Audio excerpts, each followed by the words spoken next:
नमस्कार बालमित्रांनो, आपल्या सभोवतालची जग भाग 1 इयत्ता 3 या पाठ्यपुस्तकातील पाठ 2 माझे आरोग्यदायी व सुरक्षित जीवन या पाठाचा आज आपण स्वाध्याय पाहणार आहोत। तत्पूर्वी आपण जर आपली शाळा या YouTube चॅनलला लाईक केलं नसेल, सबस्क्राइब केलं नसेल तर सर्वात आधी सबस्क्राइब करून घ्या। चला तर मग वळूया स्वाध्यायाकडे। तर या पाठातील पान क्रमांक 27 वरील कृती करा हे आपण आधी पाहूयात। इथे कृती करामध्ये जोड्या लावा आहे, काही चिन्हे दिलेले आहेत आणि त्याचे समोर अर्थही दिलेले आहेत। 5 चिन्ह आहेत आणि त्यांचे अर्थ पुढे दिलेले आहेत। आपल्याला योग्य जोड्या इथे जुळवायच्या आहेत। पहिलं चिन्ह बघा बरं, इथे लाल असा वर्तुळ आहे आणि त्याच्यामध्ये निळ्या रंग आणि मध्ये एक रेष आहे। ते कसलं चिन्ह आहे बरं, त्याचा अर्थ काय आहे तर नो पार्किंग। मग जोडी लावूयात नो पार्किंगला। नंतर दुसरा लाल जे अष्टकोन दिसतोय त्यामध्ये लाल रंग आहे, त्याची जोडी लावूयात थांबा। नंतर तिसरं चिन्ह आहे ते त्रिकोणात शाळेत जाणारी मुलं दिसतायत, त्याचा अर्थ आहे पुढे शाळा आहे। नंतर चौथं चिन्ह आहे ते आहे म्हणजे प्रवेश बंद आणि 5वं चिन्ह जे आहे त्याचा अर्थ आहे रस्ता ओलांडा। अशा प्रकारे आपण वेगवेगळे चिन्ह आणि ट्रॅफिकचे सिग्नल्स आणि त्यांचे अर्थ आपण इथे समजून घेतलेले आहेत। तर चला मग आता पुढे पाहूयात, उजळणी करूया म्हणजेच आपला स्वाध्याय।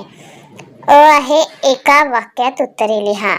पहिला प्रश्न आहे ज्ञानेंद्रिये म्हणजे काय, तर त्याचं उत्तर लिहूयात आजूबाजूच्या परिस्थितीत जाणीव करून देणारे अवयव म्हणजेच ज्ञानेंद्रिये होय। दुसरा प्रश्न पाहूयात, हात धुण्याची क्रिया किती वेळा करावी। हात धुण्याची क्रिया किती वेळ करावी, त्याचं उत्तर आहे हात धुण्याची क्रिया 40 ते 60 सेकंद चालली पाहिजे। तिसरा प्रश्न आहे त्वचेचे काम कोणते आहे, उत्तर आहे विविध प्रकारच्या वस्तूंचा पोत ओळखण्याचे काम त्वचेमुळे होते। आता पुढे आहे जोड्या लावा। बघा इथेही आपण मागे बघितल्याप्रमाणे चिन्ह दिलेले आहेत आणि त्यांचे अर्थ पुढे दिलेले आहेत। आपण चिन्ह आणि अर्थाचा आता इथे जोड्या लावूयात। बघा पहिलं जे चिन्ह आहे ते कोणतं आहे, रस्ता ओलांडण्यासाठी ते चिन्ह आहे झेब्रा क्रॉसिंग।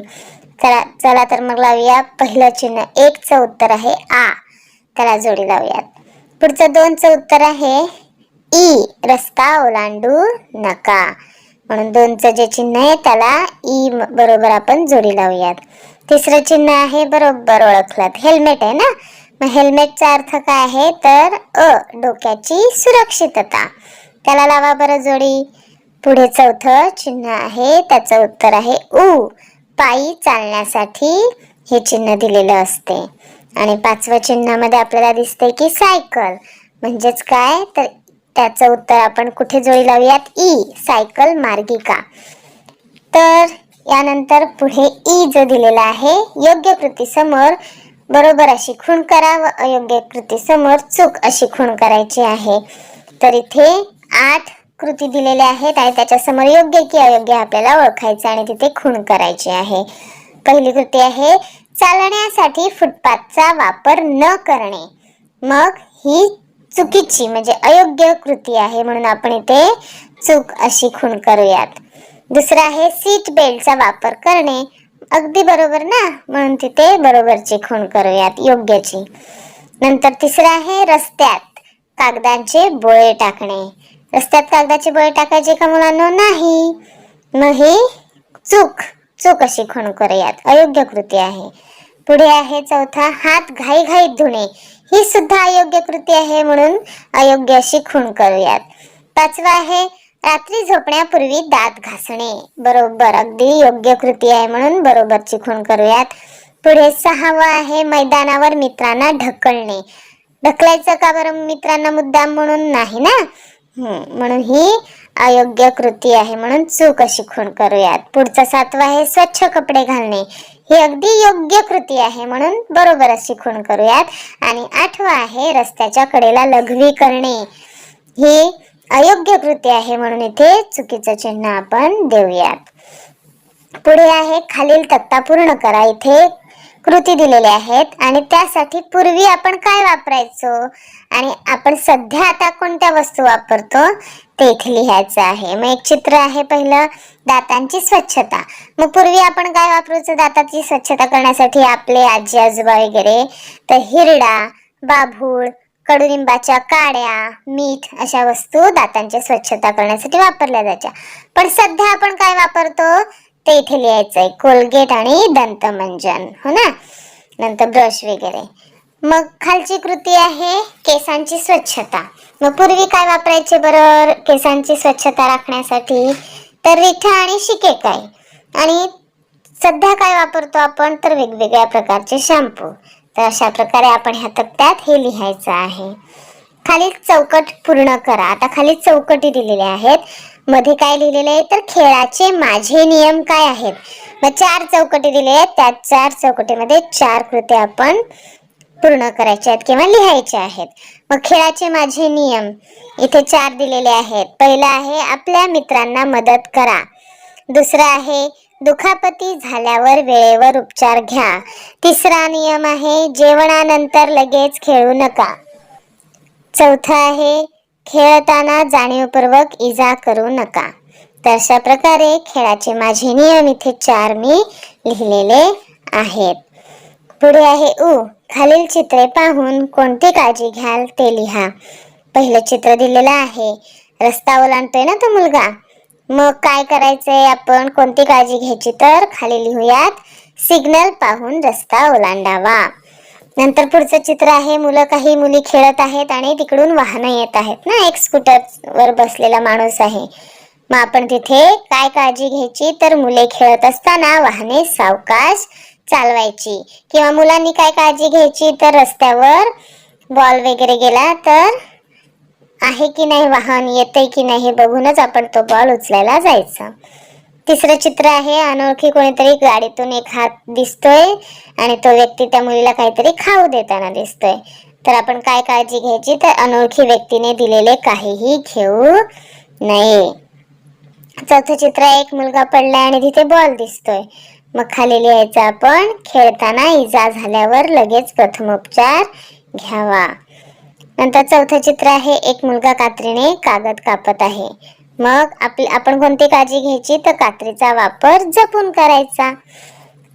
खालच्या चित्रात इथे शेवटच्या काय दिलेलं आहे, पायऱ्यांवर मुलगी उड्या मारत किंवा धावत जात आहे. तर आपण काय काळजी घ्यायची? तर पायऱ्यांवरती सावकाश चालावे. आता पुढे आहे खालील माहिती आपल्याला कोणत्या ज्ञानेंद्रियाने समजते ते चौकटीत लिहा. इथे 10 माहिती दिलेली आहेत, 10 कृती दिलेल्या आहेत. ते आपल्याला कशामुळे, कोणत्या ज्ञानेंद्रियाचं मुळे समजते ते लिहायचं आहे, त्याचं नाव लिहायचं. मग बघूयात बरं. लिंबू आंबट आहे, कोणामुळे समजते? जीभ. लिहूयात जीभ. दुसरा, घराबाहेर कुत्रा भुंकत आहे, कोणत्या ज्ञानेंद्रियाने समजते? कान. बरोबर. कैरीचा रंग हिरवा आहे, आपल्याला दिसतो ना हिरवा आहे रंग, कशामुळे दिसतो? डोळा. नंतर उशीतील कापूस मऊ आहे, मऊ असा हाताने आपण बघतो तेव्हा त्वचेने समजतो, म्हणून त्वचा लिहायचं. ढोल ताशा वाजत आहेत, आपल्या कानांना ऐकू येतं ना, म्हणून कान लिहायचं. स्वयंपाकघरात वरणाला फोडणी दिली जात आहे, वरणाला फोडणी जेव्हा देतात तेव्हा खमंग वास असा घरभर पसरतो. मग तो आपल्या कशाला येतो वास? तर नाकाने, बरोबर ना, नाक लिहायचं. तवा खूप तापलेला आहे, तव्याला आपण हात लावून बघितला तर तवा खूप तापलेला आहे, आपल्या त्वचेमुळे समजते, म्हणून त्वचा लिहूयात. भाजी खारट झाली आहे, जिभेमुळे समजते. नंतर अत्तराचा सुगंध दरवळत आहे, नाकाने समजते. आणि 10वा, आकाश निळे आहे, हे आपल्याला डोळ्यांनी समजते. अशा प्रकारे आपण हे आता लिहिलेले आहे. पुढे आहे आई घोषवाक्ये तयार करा. मग कशाबद्दल घोषवाक्य तयार करायचे? तर वैयक्तिक सुरक्षा, परिसर स्वच्छता आणि आरोग्य सवयी. मग इथे 2 लिहून दिलेले आहेत घोषवाक्य, बाकीचे 3 आपल्याला लिहायचे आहेत. तर पहिले 2 कोणते आहेत? चांगल्या सवयी, आरोग्यदायी जीवन. नंतर दुसरी घोषवाक्य आहे, दुसरं रोज आंघोळ करूया, आजार दूर पळूया. मग आता आपण 3 घोषवाक्य लिहूयात हा. तर इथे मी काही लिहिलेले आहेत, तुम्ही तुमच्या मनाने सुद्धा लिहू शकतात. तिसरं मी लिहिलेलं आहे, परिसर स्वच्छ ठेवाल तर निरोगी व्हाल. चौथं लिहिलंय मी, जेवणापूर्वी धुवा हात, जेवणानंतर धुवा दात. आणि 5वं लिहिलंय, गाडगे बाबांचा एकच मंत्र, स्वच्छतेचे जाणा तंत्र. तुम्ही तुमच्या पालकांशी, शिक्षकांशी चर्चा करून अजून दुसरेही घोषवाक्य स्वतः तयार करू शकतात. तर अशा प्रकारे मुलांनो, आपण दुसऱ्या पाठाचा स्वाध्याय इथे पाहिलेला आहे. तर पुन्हा भेटूयात अशाच एका नवीन स्वाध्यायासह. तोपर्यंत धन्यवाद.